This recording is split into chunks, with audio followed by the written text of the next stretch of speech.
Okay, let's talk about Moths. Moths. Moths. Moths. The Monument of Triumph update has made some big changes to Moths and given us many more ways to spawn them, even across all classes. I've done a lot of testing the last few days and put together a great new hunter build I'll get into later, but first I need to lay some groundwork and explain how all the different Moth systems work now, before we start combining them later. Also, if you like this video, please consider liking and subscribing, as it really helps my channel, and I put a lot of time into making these kinds of videos. First up, it's the Mothkeeper's Wraps exotic gauntlets. I've always been a big fan of Mothkeepers for neutral gameplay, but they did get power crept pretty hard by the Inmost Cyrtarachne class item, which overall did a better job of ability spam and survival. But with these changes, I think Mothkeepers are definitely a contender once again. They still provide 2 charges, and each moth grenade still contains 2 moths. Both arc if it lands surrounded by enemies which damage and blind, both void if only allies are near providing overshield, or one of each if there's a mix. But now, instead of replacing your grenade permanently with 2 charges of moth grenades, each with their own 30-second cooldown, now they function like Gunpowder Gamble, where you still have access to your normal grenade, but weapon and ability takedowns fill up a meter called Winged Eclipse. When the meter is full, your grenade is temporarily replaced with 2 moth charges, and once they're both thrown, there's only a 6-second cooldown before you can start filling the meter again. So they're very spammable now, especially as we still have access to our other grenades. They can even be paired with Gunpowder Gamble, making it really easy to fill up both meters repeatedly, throwing them both back to back. Mothkeeper's moths do count as grenades, so it's well worth running 200 grenade stat for 65% extra damage. Plus, as they are arc, they can apply jolt from either Spark of Shock on arc or Facet of Dominance on prismatic. There is a hierarchy to which grenade is available to throw at any given time though. Normal grenades at the bottom, so they're only up if nothing else is.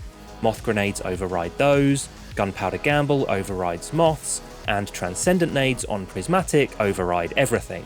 Even if the Transcendent nade is still recharging, you can't throw any of the nades underneath. But the game still keeps track of which grenades you have available.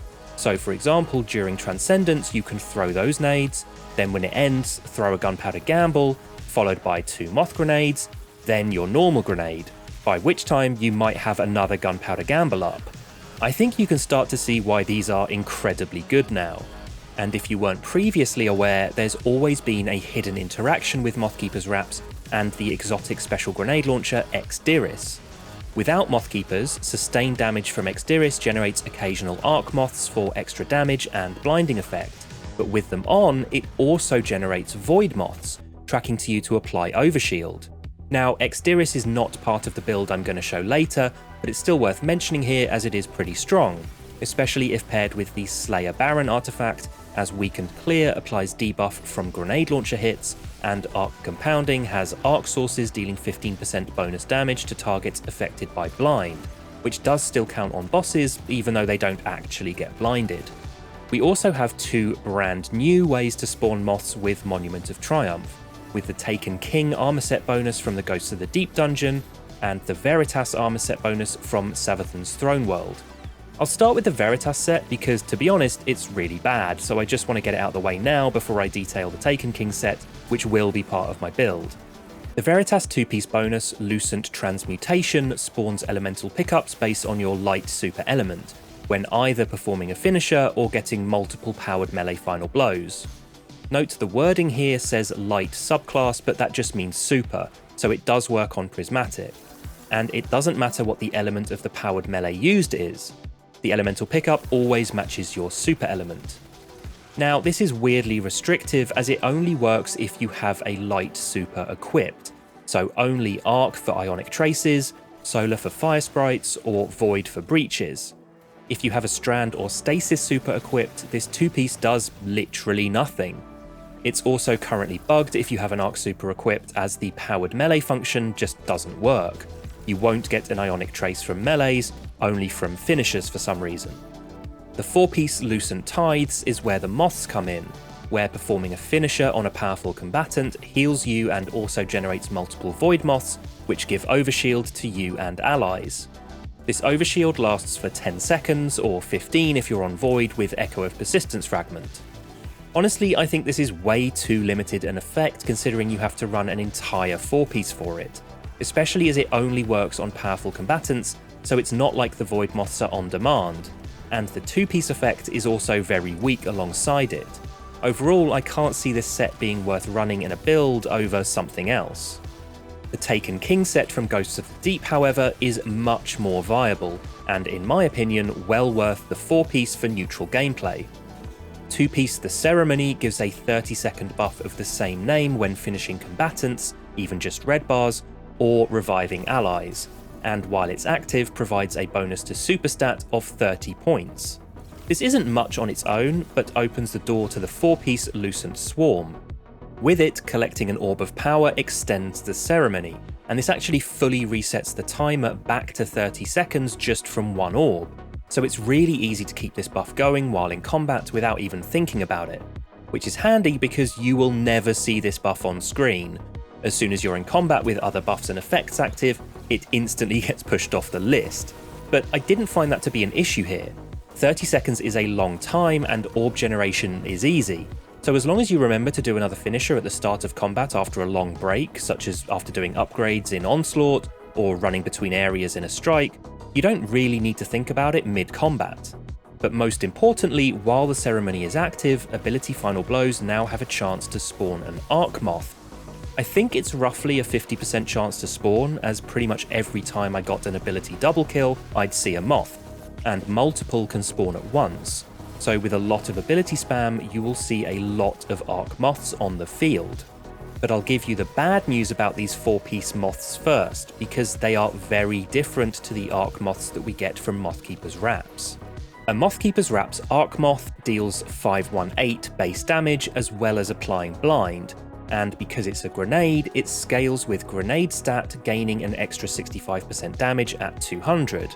It can apply Jolt from Spark of Shock or Facet of Dominance, it can spawn orbs from Firepower, and because it's an ability, takedowns from these Moths can spawn the Armour 4-piece Moths.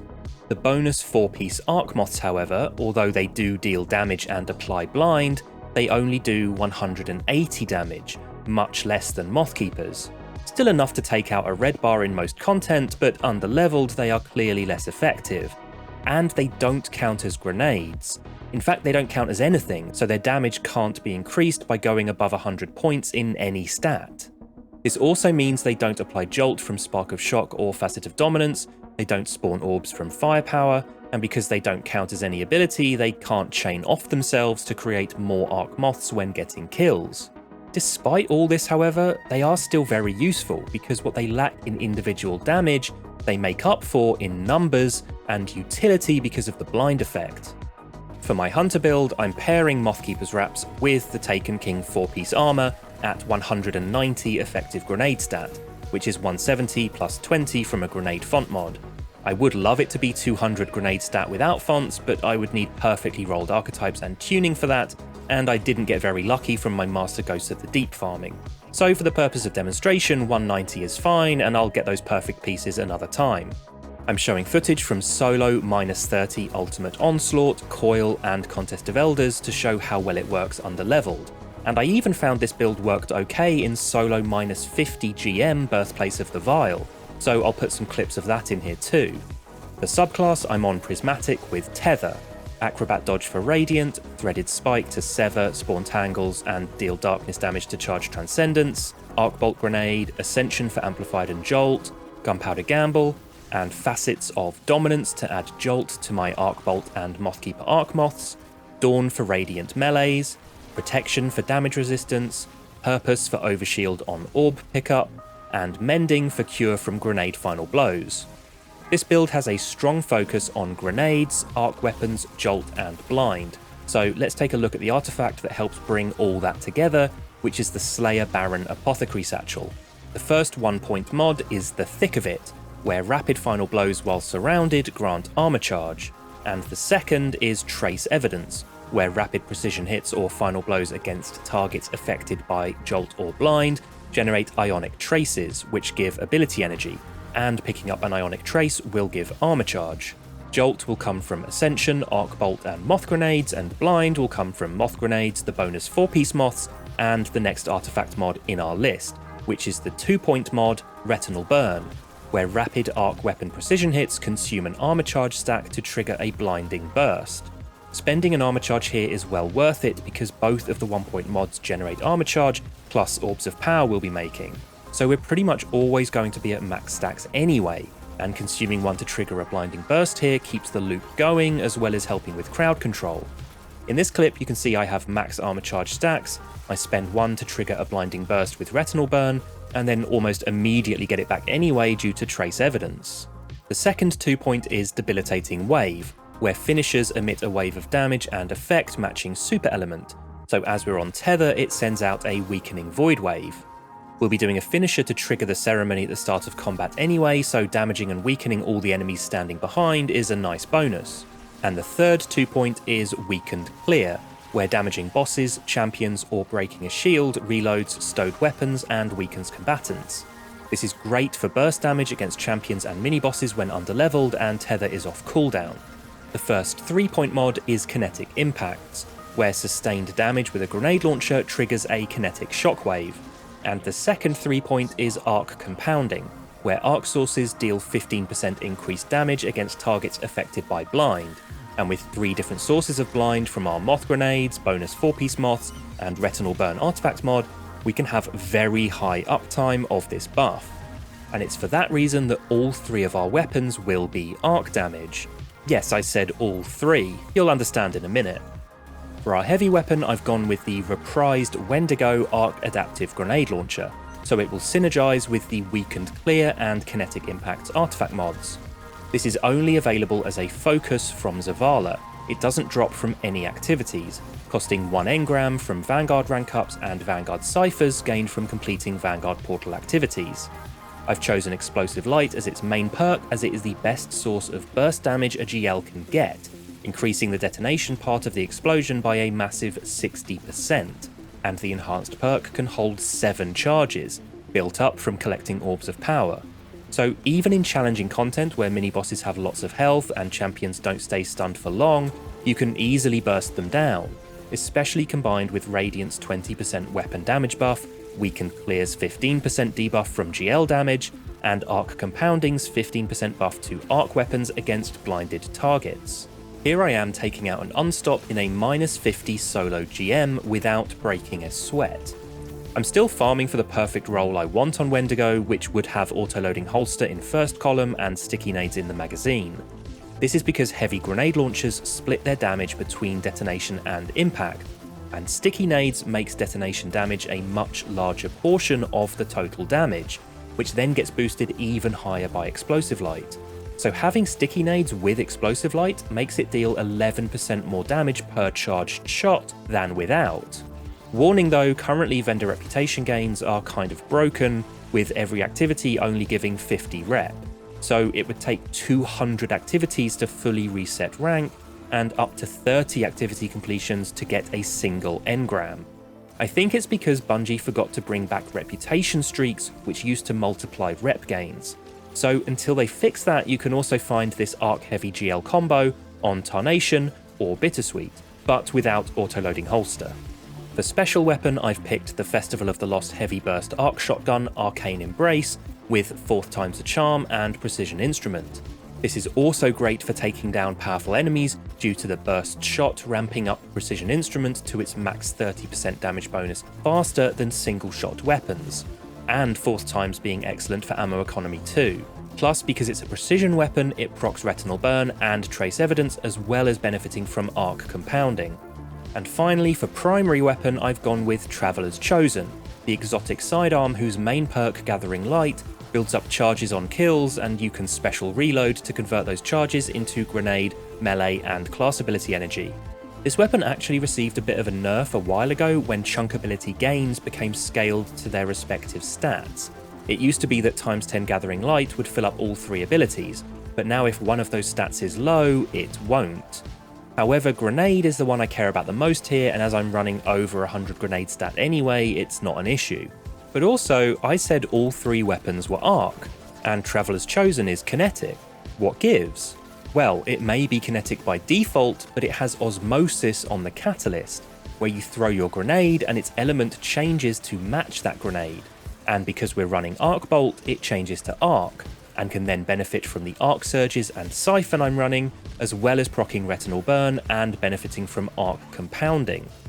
Osmosis on other builds can be restrictive as you lose the element when the weapon is stowed, but the cool thing about Osmosis here is that it procs from all grenades, not just from our Arc Bolt, but our Moth grenades, Gunpowder Gamble, and even Transcendent grenades, making it arc every time.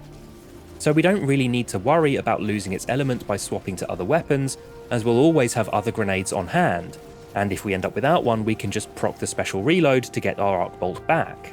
And as a bonus, these 3 weapons also cover all 3 champion breaker types, so you'll never be caught out against those. For armor stats, we want Grenade as high as possible, especially as Facet of Dominance gives us a -10 penalty, but it's worth it to have the Jolt.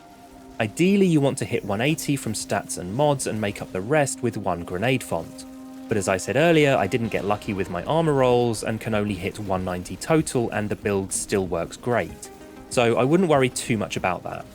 Put your Ghost mod on Demolitionist or Grenadier to have primary spikes in Grenade and hope for grenade tuning, but you can also get away with gunner pieces if needed, as having close to 100 weapons is also desirable for general ad clear to be able to get the 15% bonus against non-bosses. On Helmet I have Special Finder for ammo economy and arc and kinetic siphons for orb generation. On Arms I have double firepower for orb generation from grenade takedowns with a 5-second cooldown, and 1 grenade font for a +20 to grenade stat.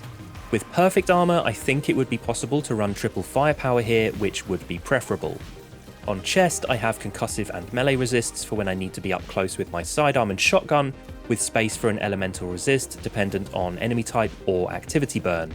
On Boots I have 1 arc scavenger and 2 arc surges for 17% arc weapon damage, but the scav could be swapped out for a 3rd surge to hit 22% if you're not worried about ammo, or if you want more survivability you could throw in a Better Already instead. Better Already pairs great with the overshield from Void Moths and Facet of Purpose, because although the healing it triggers is normally interrupted by taking damage, the Void Overshield sits on top and prevents that happening, so until the overshield gets stripped your health will heal to full underneath. And on class item I'm running Time Dilation for longer armor charge, Proximity Ward for overshield while doing finishers, and Powerful Attraction for collecting orbs on dodge and ascension. You've already been seeing a lot of the combat loop in the footage playing in the background, but just to make it really clear how everything plays out in practice, I'll go over it here as well. First, get an enemy weak and do a finisher to start the ceremony, then Ascension to proc Radiant, damage and jolt nearby enemies. If enemies die to the Ascension, you'll spawn 4-piece Arc Moths for extra damage and blind, and probably also have armor charge from the Thick of It or Trace Evidence for Arc Surge, Grenade Font and allow Retinal Burn blinding procs even before you've picked up an orb. Throw Arc Bolt Grenade to make Traveler's Chosen arc so it gains surge damage and retinal burn, and keep ad clearing until you have Gunpowder Gamble and Mothkeeper grenades. Chain grenades, use Threaded Spike to sever and make tangles, which also count as abilities to spawn the 4-piece Moths, as well as dealing darkness damage to charge Transcendence. Keep collecting orbs to reset the ceremony timer back to 30 seconds, and use the shotgun and GL when needed to burst down mini-bosses, champions, or to deal damage to proper bosses with Tether. Orbs and Void Moths will give Overshield for extra survivability, Ascension will give damage resistance, and all Grenade Final Blows will give healing from Cure because of Facet of Mending. And of course, every single ability has a chance to keep spawning even more additional 4-piece Arc Moths, which will hunt down enemies, damage, and blind them. It's almost like hunters have a buddy build now. And honestly, I think I might start using it in place of Inmost Cyrtarachne. It's just that good. And I know I focused on Hunter exclusively in this video, but it's awesome that other classes now have access to Arc Moths with the Taken King armor set, and I'm really looking forward to seeing how Titan and Warlock builds can make the most of them too. Basically any ability spam build in the game can now pair with Arc Moths for damage and blinding crowd control, basically for free. Thanks for watching all the way to the end. As always, leave any questions in the comments, and if you liked this video, please like and subscribe as it really helps out my channel. See you on the next one.